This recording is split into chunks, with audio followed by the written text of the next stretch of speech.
Now, as to the actual crimes that you can get charged with for impaired driving under Section 253 of the Criminal Code, we already saw that there's a couple of them that are parallel.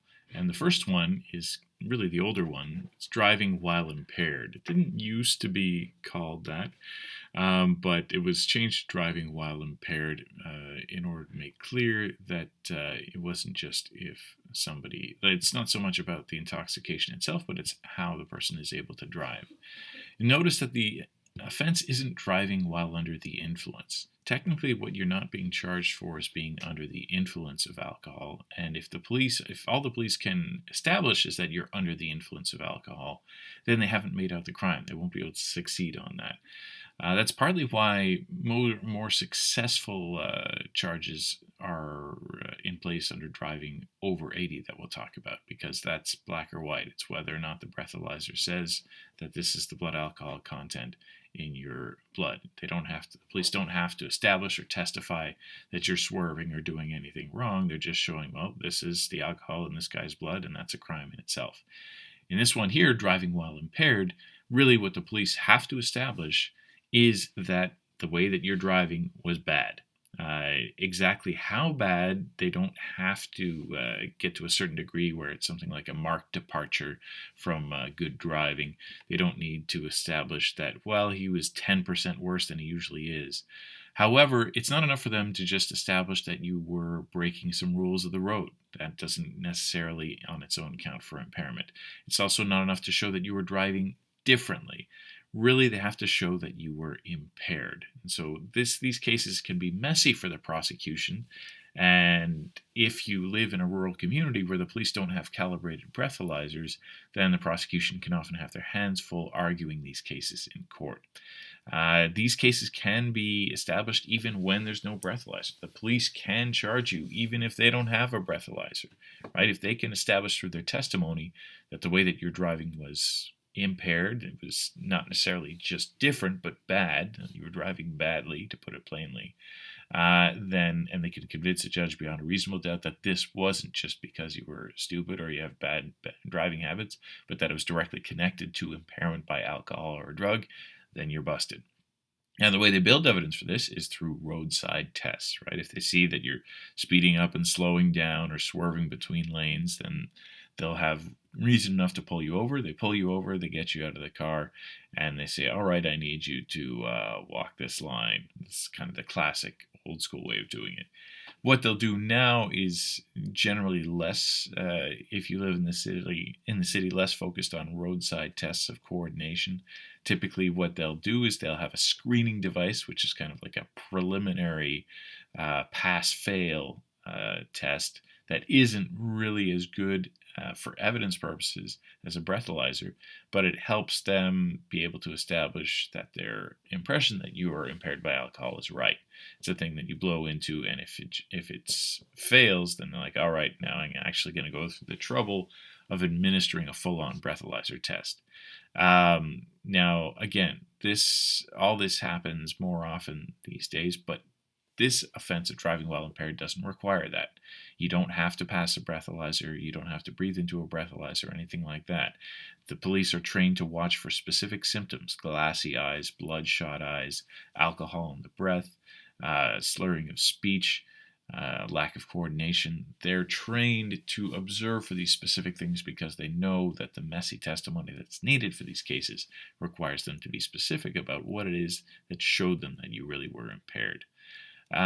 What's far more common, like I said, is that the police will have a breathalyzer on hand, that they will administer it to you.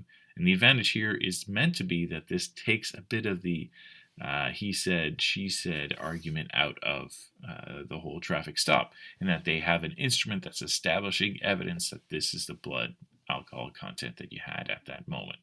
And so the offense 253(1)B, which is much more recent than the old one, is just showing this is what the guy's blood was like at the time, and that's a crime.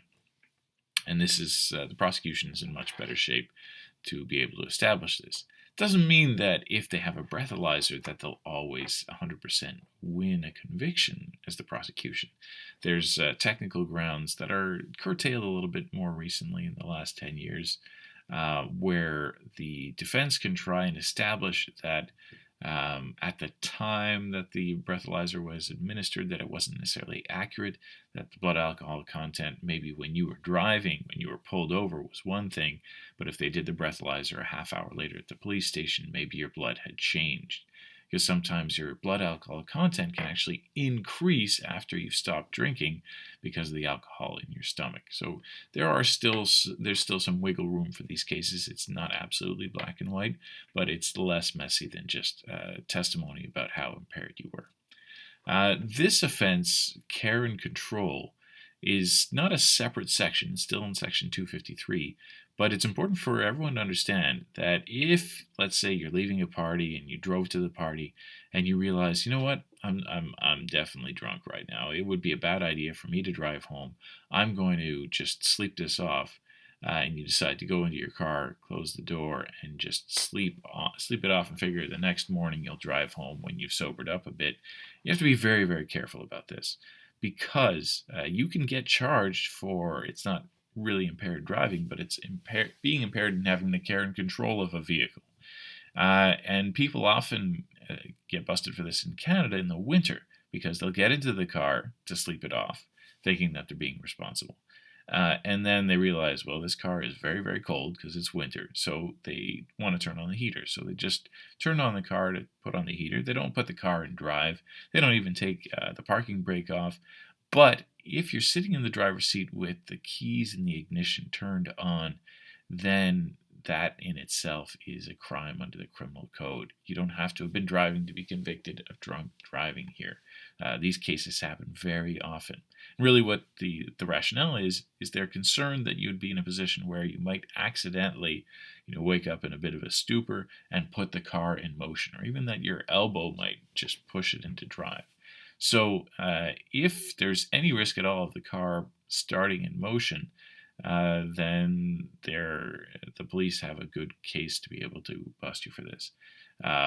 If you're sleeping in the back seat and you took the trouble to lock the keys in the trunk beforehand because you didn't want to accidentally wake up and start driving, then they have a much more difficult case. But these cases are very messy to argue, and you don't want to be in that position. And also, if you're in this kind of a situation, sleep on your friend's floor. All right, don't go sleeping in the car, because there is this danger out there. I've had students in the past where whenever this has come, said, "Oh yeah, my dad got charged with that." That does happen, so avoid putting yourself in this position.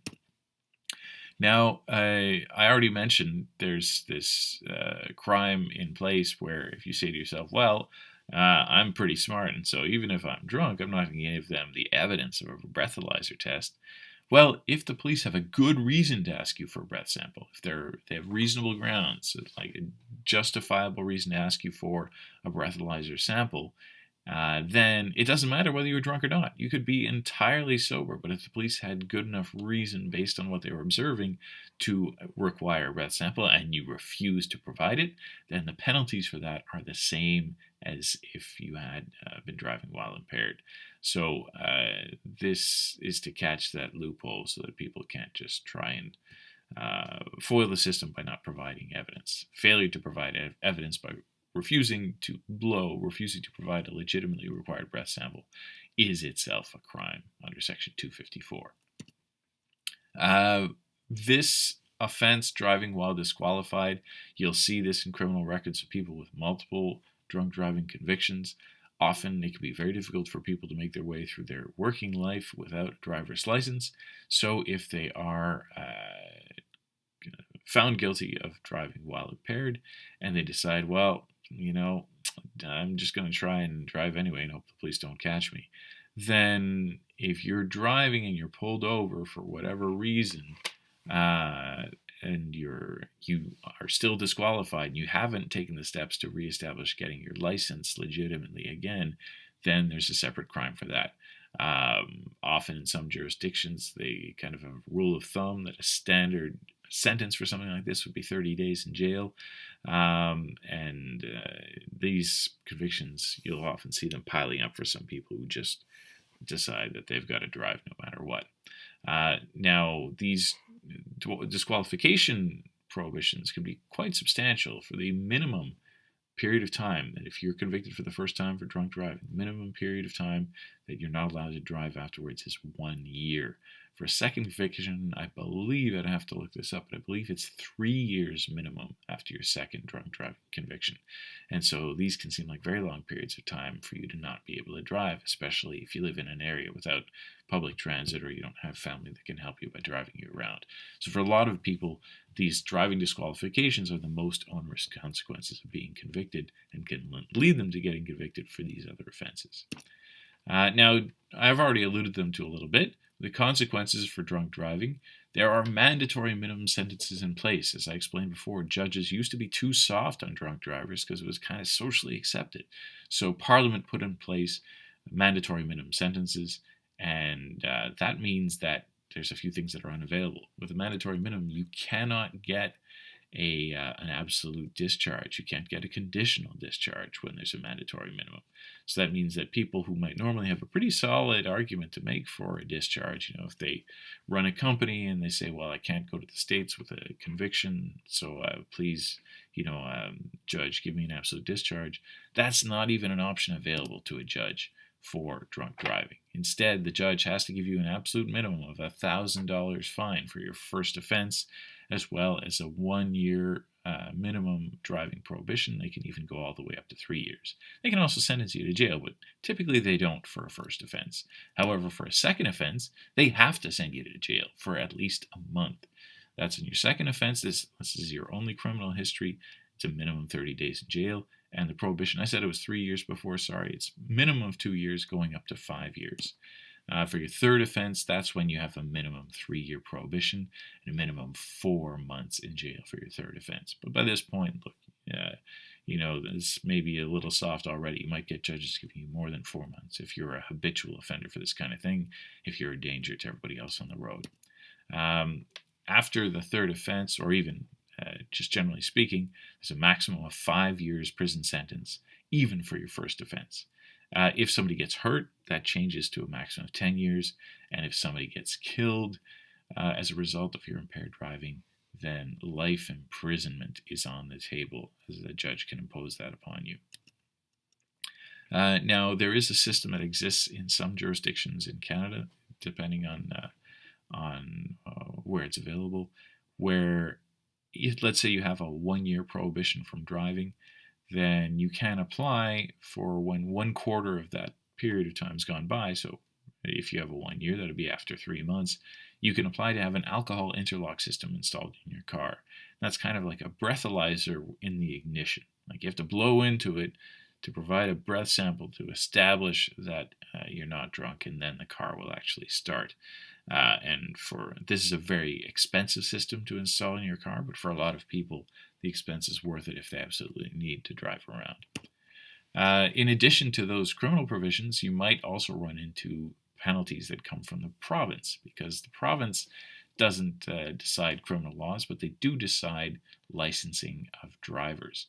So it could be that in your province, even if the regular Canadian rules apply, like driving over 80 is the offense, it might be in your province that if you get busted for driving for impaired driving, and they can't prove impaired driving, and they can't even prove that your blood alcohol content was over 80, you might still have a provincial offense if it's driving over 50, and that they might suspend your license if your blood alcohol content is over 50 milligrams per liter of blood.